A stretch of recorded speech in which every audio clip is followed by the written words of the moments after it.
Hello everyone, this is just a dad. Today I'm going to do an unboxing on the SanDisk Professional Pro Blade Transport. So it does come with 1 terabyte of storage in this little drive here that you take out, but this is the reader for this drive. So you just slide it in there. It does come with this USB 20 gigabyte cable. It's USB-C to USB-C.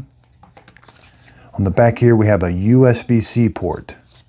It's got like a little gripper handle here, but simply it's very easy to take this in and out. We have a light on the front. Take it in, push it in all the way.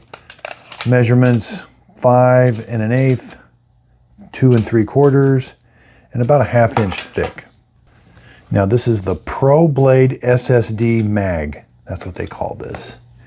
Let's do a measurement on it. Overall 4 1/4, 1 1/8, not very thick at all. About a 1/4 inch thick. So I hope this video helps. Thanks everybody for watching.